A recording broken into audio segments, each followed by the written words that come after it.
خرید و فروخت کے وقت اس عیب کے بارے میں کھل کر بتلا دے. کیا مطلب؟ کھل کر بتلا دے.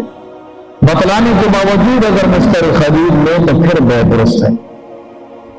اس کی کچھ اور مثالیں نہیں، ابھی میں سب سے پوچھنے کی مثال وہ کوئی مثال میں ہمارے معاشرے میں. Good, very good. دیکھیں یہ دپتی پی نہیں رہا، یہ صرف دیکھ رہے تو اس پہ علم کھل گیا ماشاء اللہ. قریب بیٹھنے سے علم کھلتا ہے ماشاء اللہ. جی اور ٹھیک ہے، آپ نے بتایا تھا اس کو، پھر بھی اس نے کہا کہ ٹھیک ہے ماشاء اللہ. نشا صاحب آپ اپنی پھر کی کوئی مثال دیں. کیسے بتاتے ہیں آپ اپنے کسٹمر کو کہ جی اس کے اندر یہ مسئلہ ہے؟ کھل کے بتاتے ہیں یا پھر ان چیزوں کو راز میں رکھا جاتا ہے؟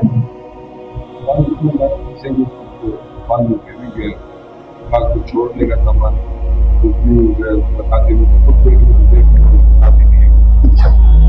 بتاتے کیوں نہیں ہے؟ نہ بتانے کی وجہ کیا ہوتی ہے؟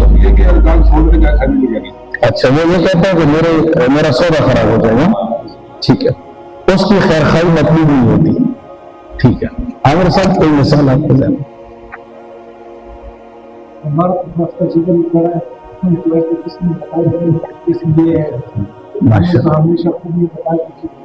اچھا، مطلب آپ بھی ڈسے ہوئے ہیں. اللہ ماشاء اللہ.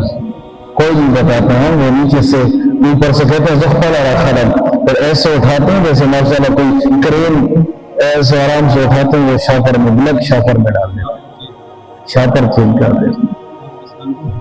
اللہ جی. ارسلان امیر صاحب کوئی جنات کی مثال دینے ذرا. جی جی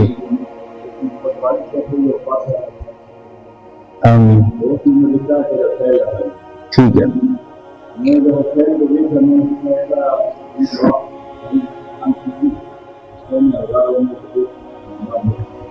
جی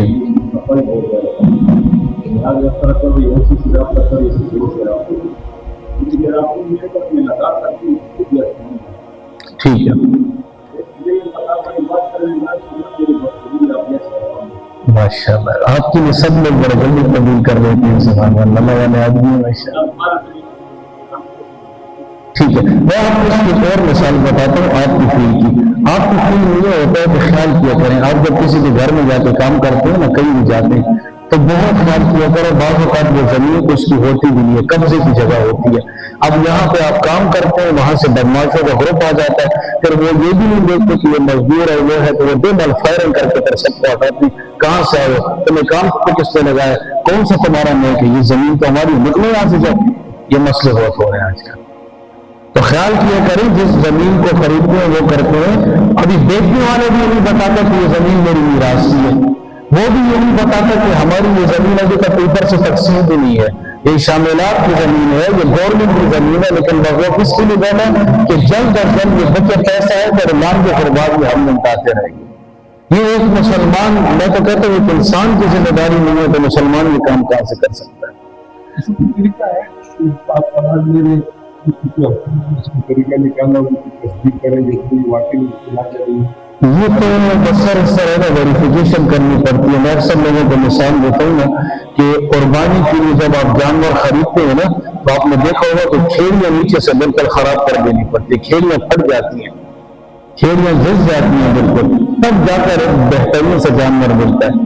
تو ہمارے یہاں پر کوئی بھی چیز کنفرم کرنے کے لیے کہ واقعتاً یہ دانت اس کے اوریجنل ہے یا سمجھ بون سے لگی ہوئی ہے، یہ چمڑا اس کا صحیح ہے کہ نہیں، یہ جو جتنی بھی زمین بیچی جا رہی ہے یہ اوپر کوئی اس میں کوئی مسئلہ تو نہیں ہے، تو اس کے لیے پھر ذرا دفتروں کے چکر، پٹوار کے چکر، آگے پیچھے، وہاں سے جب کچھ کلیئر ہو جائے ذرا آگے پیچھے آگے یہ بس دوڑنا پڑتا ہے، پھر جا کے پتہ چلتا ہے. سمجھ میں جی جی. لیکن دکان والے اس کو نہیں چھوڑے گا. کیوں؟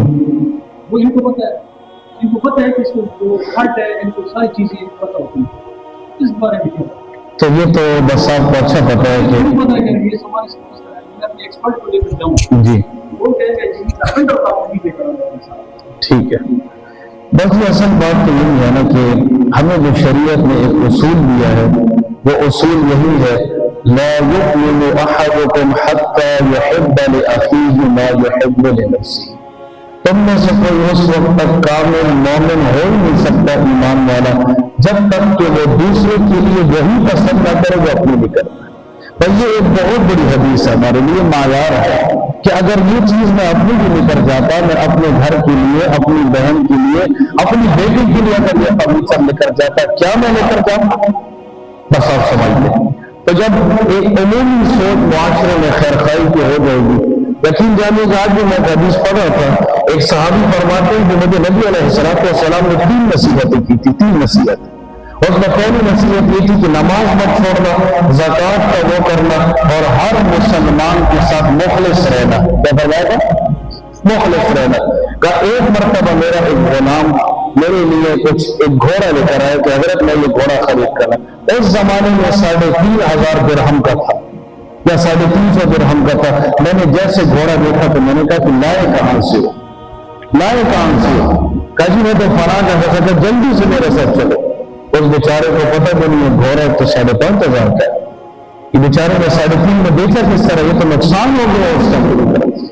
حضرت فوراً گئے اور 2,500 روپئے اس کے اوپر ادا کیے اور کہا کہ حضرت مجھے اخلاص کا حکم دیا کہ میں نہیں چاہتا کہ آپ کو چیز کا ریٹ نہیں پتا اور آپ کا نقصان ہو جائے۔ تو ہم تو اسلام کی بات کرتے ہیں، ہم ایمان کی بات کرتے ہیں، باقی سوسائٹی میں جو ہے سوسائٹی کا کام ہمارے لیے حجت نہیں ہے۔ شروع میں تکلیفیں آتی ہیں اور یہ سب یاد رکھیے گا، دین پر چلنے میں تکلیفیں بہت آتی ہیں، سب آپ کو چھوڑ دیں گے، لیکن یاد رکھیے گا کہ وہ غیرت والی ذات ہے، جب وہ غیرت میں آئے گی نا پھر انشاءاللہ سب دیوالیاں ہوں گے اور ایک آپ بھی عاشقوں کی طرح آپ کا کاروبار اوپر ہوگا۔ یاد رکھیے گا مارکیٹ میں 1 نمبر آدمی مل نہیں رہا، آج کل سب سے بڑا مسئلہ یہ ہے۔ تو خلاصہ یہ ہے کہ اگر بیچی جانے والی چیز کے اندر کوئی عیب ہو تو بائع کو چاہیے کہ وہ مشتری کو اس عیب کے بارے میں بتلا دے، کھل کر اس نے بتلا دیا پھر بھی مشتری خرید لیتا ہے تو یہ معاملہ درست ہے۔ لیکن اگر بائع نے عیب نہیں بتلایا، فالٹ نہیں بتلایا، ڈیفیکٹ اس کا نہیں بتلایا، مشتری کو اس نے وہ چیز فروخت کر دی، اس نے بہت گناہ کا کام کیا ہے، بہت بڑے گناہ کا کام کیا ہے۔ ایک حدیث میں آتا ہے نبی علیہ السلام ارشاد فرماتے ہیں من باع عیبا، کسی نے کوئی ایسی چیز بیچی ہے عیبن کہ اس کے اندر عیب تھا، لم یبینہ، اس نے عیب بیچنے والے کو بیان نہیں کیا، لم یزل فی مقت اللہ، مسلسل یہ آدمی اللہ کی ناراضگی میں رہتا ہے، وَلَمْ تَزَلْ الْمَلَائِكَةُ تَلْعَنُهُ، اور مسلسل فرشتے اس پر اور اس کے کاروبار پر لعنت بھیجتے رہتے ہیں۔ یعنی جب اللہ مجھ سے خفا ہے، فرشتوں کی لعنت ہے، میرے برکت کہاں سے ہے؟ برکت آ سکتی ہے؟ حدیث آپ کے بالکل سامنے ہے، بلکہ نبی علیہ السلام نے تو یہاں تک فرما دیا من غش، میرا جو امتی دھوکہ دیتا ہے، کہ دھوکہ دیتا ہے فلیس منا، وہ ہم میں سے ہے ہی نہیں، وہ میرا امت ہی نہیں ہے۔ تو ارے بھائی ہم تو اسی لیے جی رہے ہیں کہ نبی علیہ السلام کے امتی ہونے کا ہمیں احساس ہے۔ اچھا ایک معاملے کی صورت یہ ہے کہ آپ اگلے کو کہہ دیتے ہیں یہ چیز آپ کے سامنے ہے، چیز بالکل کھڑی ہے، as is where is, English میں کہتے ہیں ایز از ویئر از، یہ چیز آپ کے سامنے ہے، وہ چلا ہوا موٹر سائیکل کا وہ بڑا ہوا جو کچھ ہے بس اس کی یہ قیمت ہے، اب آپ کی مرضی ہے آپ لیتے نہیں لیتے آپ کے سامنے۔ اگر وہ کہتے ہیں بالکل میں نے چیز دیکھی ہے میں اس پہ مطمئن ہوں تو ایسے صورت میں یہ خرید و فروخت کا معاملہ بالکل ٹھیک ہے۔ اگر آپ اس کو نہیں بھی بتاتے جس طرح آپ نے کہا خود کا بتائیں ٹھیک ہے، آپ عیب نہیں بتاتے، آپ اس کو یہ کہہ سکتے ہیں کہ یہ چیز جیسی ہے آپ کے سامنے ہے، آپ خود دیکھیں گہرائی کے ساتھ دیکھیں، اس کے بعد اگر آپ کا دل مانتا ہے تو آپ خرید لیں اور اگر آپ کا دل نہیں مانتا ہے تو آپ اس کو چھوڑ دیں، ٹھیک ہے نا۔ یہ ابھی جو نیچے والے ورکر ہیں ان کے لیے ایک راستہ اس میں نکل جاتا ہے۔ تو خلاصہ یہ ہے کہ خیار عیب کے ساتھ اگر مشتری کو پتہ ہے کہ اس موٹر سائیکل میں اس گاڑی میں یہ عیب ہے اور اس عیب کے باوجود بھی لینا وہ چاہتا ہے تو وہ پوری قیمت ادا کر کے لے گا، ورنہ اس چیز کو واپس کر دے گا۔ البتہ اگر بیچنے والا اس کو اپنی طرف سے اس عیب کی وجہ سے کوئی رقم ادا کر دے یا کچھ پیسے معاف کریں تو یہ جائز ہے۔ مثلا چیز تھی 1 لاکھ کی،